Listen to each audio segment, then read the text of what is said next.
प्यारे बच्चों, आज हम 10वीं कक्षा के गणित का फर्स्ट चैप्टर पढ़ेंगे जिसका नाम है वास्तविक संख्याएं अर्थात रियल नंबर्स। इस चैप्टर में आइए सबसे पहले हम कुछ एक परिभाषाएं रिवाइज कर लेते हैं जो हम पिछली कक्षाओं में पढ़ चुके हैं। सबसे पहले आता है प्राकृत संख्याएं, जिनको नेचुरल नंबर्स भी बोलते हैं, एन से डिनोट की जाती है। प्राकृत संख्याएं कौन सी होती हैं? जो गिनती वाली संख्याएं हैं 1, 2, 3, 4, 5 आदि, ये प्राकृत संख्याएं कहलाती हैं। प्राकृत संख्याओं के बाद दूसरे नंबर पर है पूर्ण संख्याएं यानी वोल नंबर। पूर्ण संख्याएं यदि हम प्राकृत संख्याओं के समूह में 0 और मिला दें तो ये समूह जो है पूर्ण संख्याओं का समूह कहलाता है। उसके बाद तीसरे नंबर पर आता है पूर्णांक, इंटीजर्स, जेड के द्वारा डिनोट किया जाता है। यदि पूर्ण संख्याओं के समूह में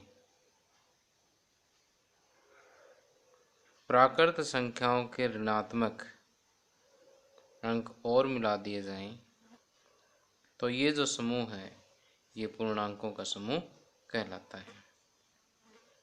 अब पूर्णांकों में देखिए, जो पूर्णांक 0 से बड़े होते हैं उन पूर्णांकों को हम धनात्मक पूर्णांक कहते हैं यानी पॉजिटिव इंटीजर्स, और जो पूर्णांक 0 से छोटे होते हैं उनको हम ऋणात्मक पूर्णांक कहते हैं यानी नेगेटिव इंटीजर्स। 0 न तो धनात्मक है और न ही ऋणात्मक।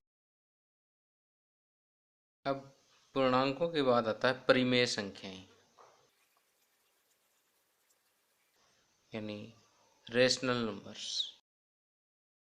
जो संख्याएं p/q के रूप में लिखी जा सके और जहां q is not equal to 0 हो, वे संख्याएं परिमेय संख्याएं कहलाती हैं।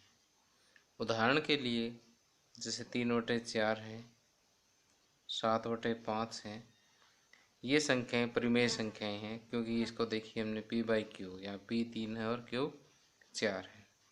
7/5 भी एक परिमेय संख्या है, 7 p हो गया, 5 q। देखिए यहाँ पर हर 0 भी नहीं है तो ये परिमेय संख्याएं हैं। इसी प्रकार अगर हम कोई भी पूर्णांक उठा लें, जैसे 4 है, 4 को आप 4/1 कह सकते हैं, तो ये भी हमने p/q के रूप में लिख दिया और यहाँ पर q is not equal to 0 है, तो इसका मतलब 4 भी एक परिमेय संख्या है। -3 को भी आप लिख सकते हो -3/1 यानी p/q के रूप में, ये भी लिखी गई है। -3 भी एक परिमेय संख्या है।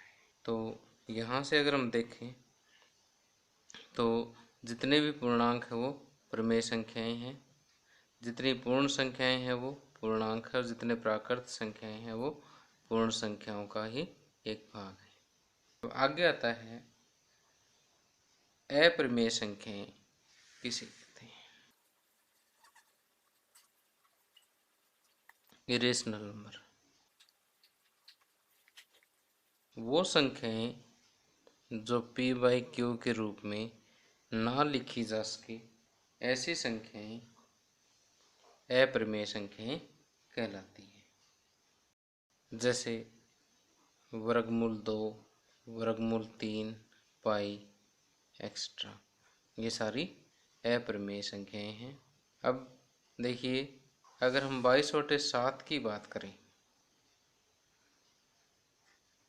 तो ये एक परिमेय संख्या है, जबकि पाई एक अप्रमेय संख्या है, क्योंकि पाई का मान एग्जैक्टली 22/7 के बराबर नहीं होता, जबकि इसका ये लगभग मान है।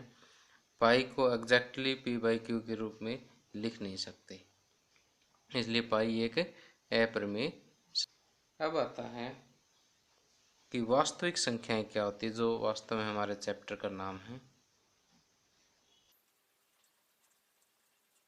Real numbers.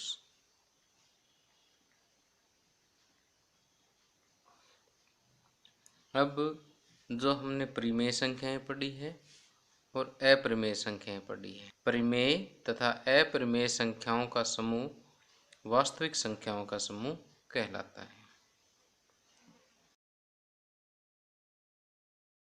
परिमेय और अप्रमेय संख्याओं का समूह वास्तविक संख्याएं कहलाता है। अब आगे आता है यूक्लिड विभाजन प्रमेयिका।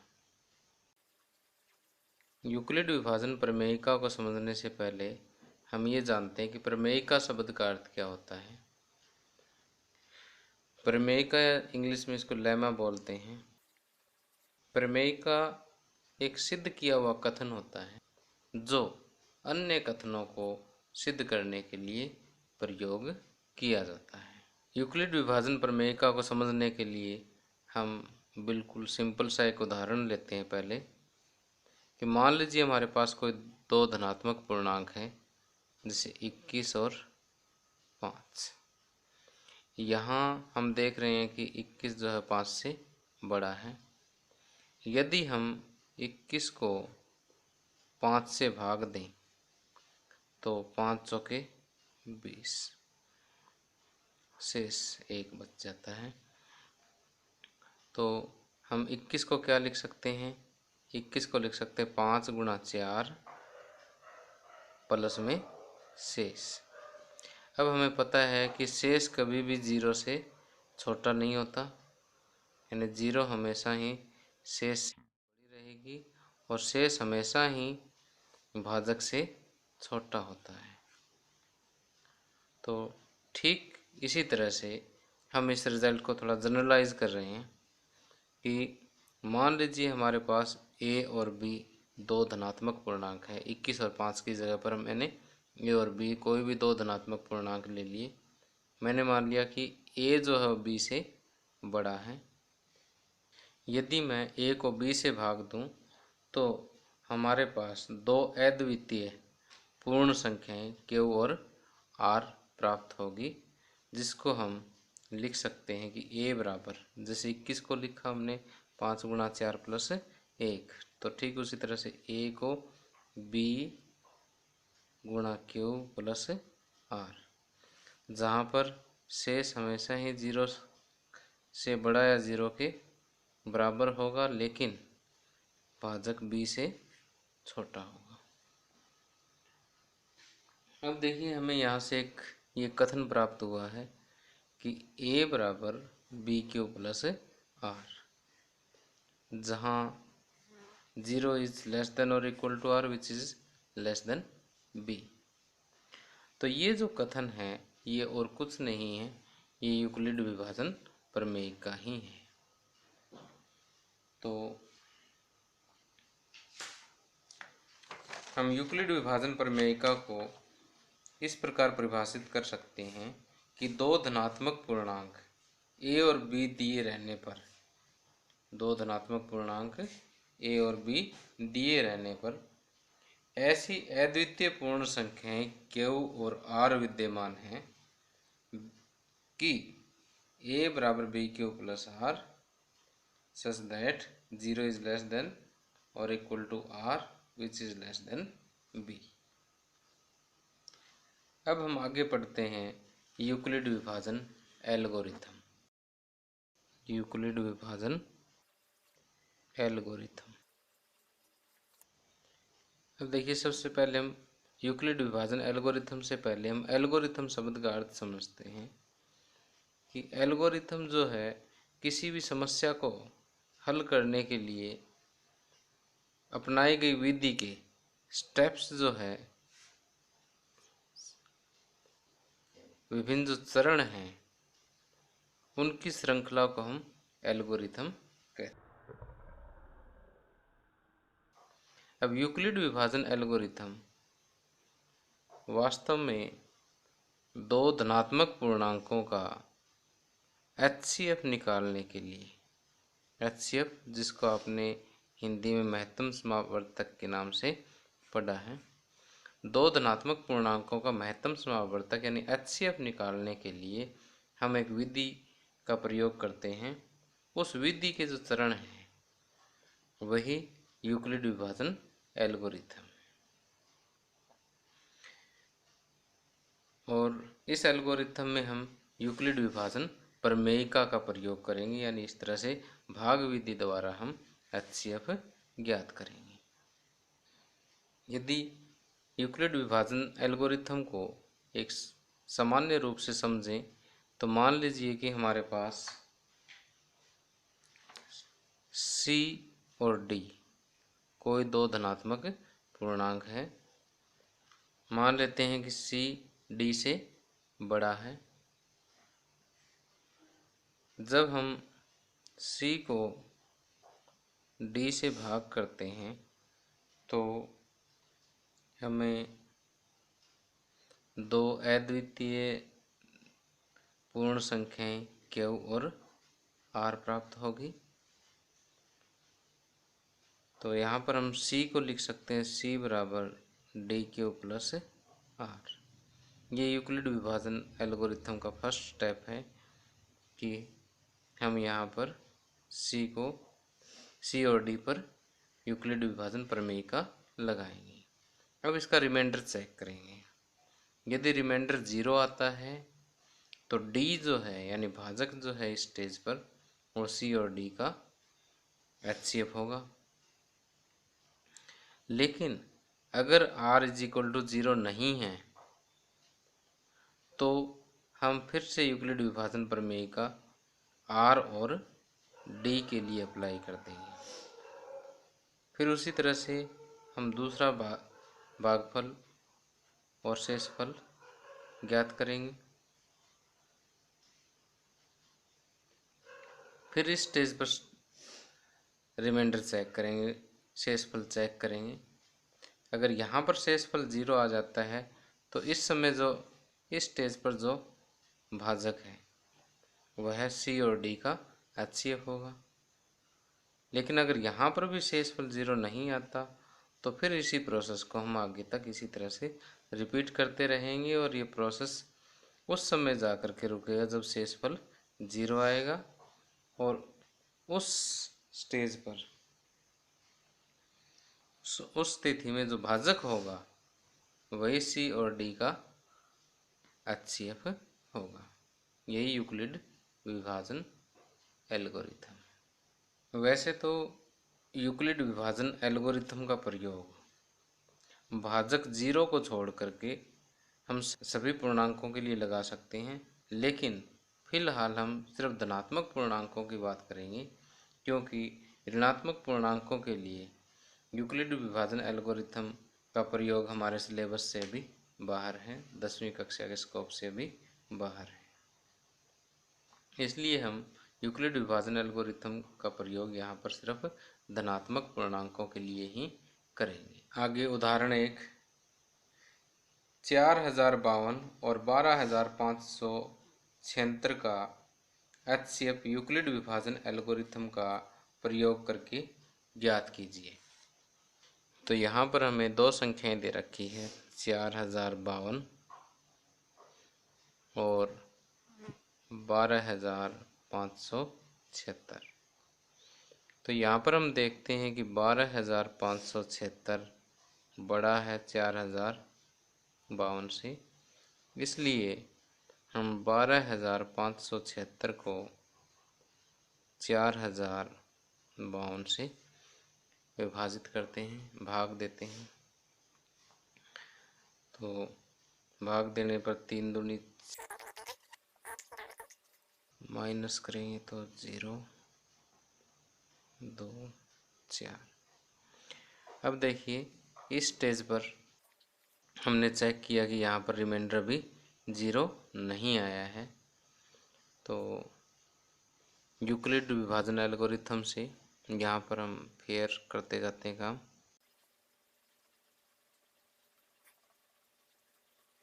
एल्गोरिथम के पहले स्टेप में हम यहाँ रिमाइंडर ऑब्टेन करते हैं, तो 12,576 बराबर 4,052 गुणा 3 + 420। यहाँ पर r बराबर 0 नहीं है, 0 नहीं है तो अब यूक्लिड विभाजन प्रमेय का 4,052 और 420 के लिए लगेगी। 4 दाई 40 यानी 9 पे जाएगा ये, 900 और फिर माइनस करेंगे तो 2। अब देखिए इस स्टेज में भी रिमाइंडर 0 नहीं है, तो हम लिखेंगे 4,052 बराबर 420 गुणा में 9 + 272। Remainder is again not equal to 0। Euclid विभाजन प्रमेय का फिर से रिपीट होगी 420 और 272 के लिए।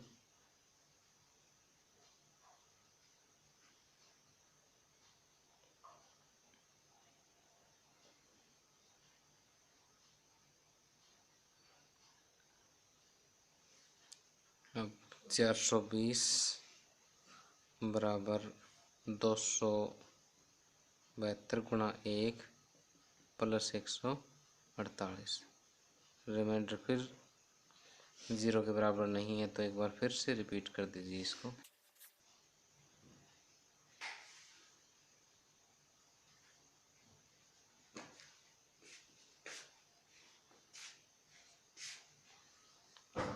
फिर रिमाइंडर 0 नहीं आया है।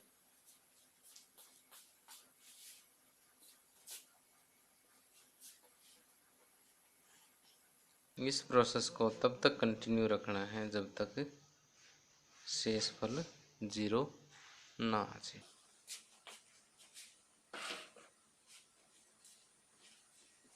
148 बराबर 124 गुणा 1 प्लस में 24।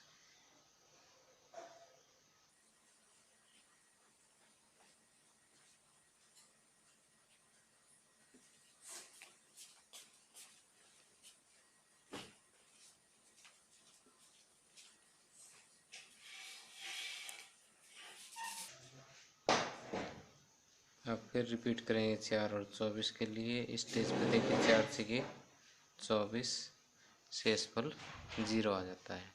शेषफल 0 आते ही ये प्रक्रिया रुक जाएगी यहीं पर, और इस स्टेज पर जो भाजक है यानी 4, वो 4,052 और 12,576 का HCF होगा। तो 24 बराबर हम लिखेंगे 4 गुणा 6 + 0, और यहाँ पर रिमाइंडर क्या हो गया, 0 हो गया। तो हम लिखेंगे यहाँ शेषफल 0 है, इसलिए यह प्रक्रिया समाप्त हो जाती है।